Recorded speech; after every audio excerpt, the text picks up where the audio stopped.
What is going on, guys? We are here at our favorite place, BM. Since it's golden hour out here, we're gonna take a better in-depth look at my S2000. This fool is running a Honda 2000. What are you guys' thoughts on the car? It's a piece of junk. It's not an SR. It's missing some stuff like a turbo right here. It's missing a whole 20B. It's a AP1 S2000 with 136,000 miles on the clock. It's bone stock, minus a few minor bolt-ons, like headers. It has Skunk 2 Mega Power headers. It has a test pipe, which means check engine light, and a HKS high power all the way to the back. Stop recording me, fool! This car really attracted me mainly because the body is in like really good shape. And if you know the other cars that I've owned, none of them have been in good shape. It has my favorite thing ever, which is the red interior. Red interior with a black car is probably like a childhood wet dream of mine. What the fuck is these motherfuckers doing? It's lowered on some type of springs. The guy said that he didn't know what they were. That's kind of weird. That's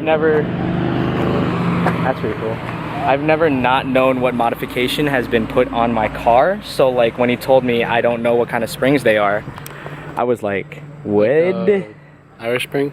Like the soap? Poland Spring, like the water. Oh, yeah, I like Poland Spring water. This is still a relatively new camera setup to me. The fact that you can see yourself trips you out, right? I know, I was like, fuck. This is going to be the first video that I have of me using this thing, so like... That's my fucking whip. That shiny shit. So just clean that shit. Oh, the Pepsi can? The fucking Pepsi remix over there. The car did have some problems when I bought it, so it threw 3 codes at me. Obviously two for the 202 sensors and 1 for the VTEC solenoid. Recently, this is a newly discovered problem. When I come down to a stop, my battery light turns on, which a lot of people on the S2KI forums and like just S2000 pages in general are saying that it could be the rectifier within the alternator. Because these cars, their alternators are super duper sensitive, and if you do something like jump start the car, apparently it can mess with the rectifier or the regulator or whatever the hell it is.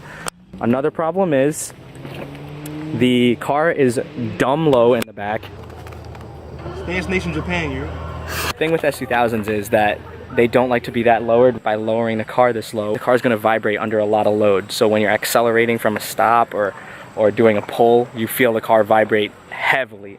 Other than that, oh, and there is a couple rips in the soft top that I have patched up already, which is good because it was pouring these past couple of weeks. It's totally dailyable. I've been dailying it for about a week now. Some things that I really like about the car is that 1, it's an S2000 and you can just drop the top down. It has working AC. You know that right there. AC works. Power windows, which I didn't have in the S13, as well as a push to start button. You know, push to start, baby. The motor itself and the car itself has had so much time for people to do a lot of R&D and a lot of engineering went into this vehicle. And the fact that you can get something like this for a price tag like that is incredible, because I had to get rid of the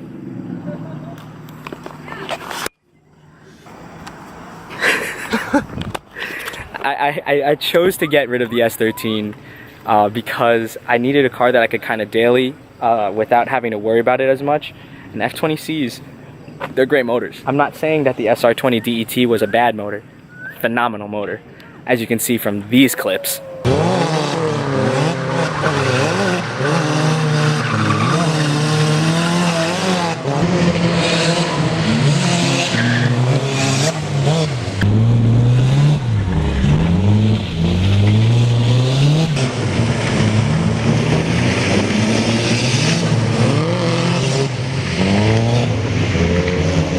Yo, do you want that? You want that? Yeah, you can have it. Oh, shit. Yeah, I just needed a car that I could really daily and not really care about, because I am fresh out of college, I am looking for a job, and I don't want to be pulling up to my job in my janky hoopty mobile. And drifting, regardless of what people say, does take a little bit of money. But, huge pro is, we have the S2000 now. And with the S2000, I don't know. What do you think we should do to the S2000 in the future? Drift it. Yo. I don't know. Plans for this thing, I don't know. I'm going to change the suspension out because I'm actually going to raise the car, which is weird for me to say. Because in the past, I would always just be lowering them. I want to raise it, especially in the rear here, so that it'll stop doing the vibration. I was going to originally get axle spacers, but if I'm going to spend $100-something to get axle spacers, why don't I just take that $100 and put it towards new coilovers or a suspension setup? A suspension setup I am looking into is a Coney yellow with a Swift Spec R spring. That's a nice budget dailyable coilover, and also Patrick has the Coney yellows in the back to match. Some wheels and tires, obviously. Throw some 200 tread wear or whatever have you, some sticky boys.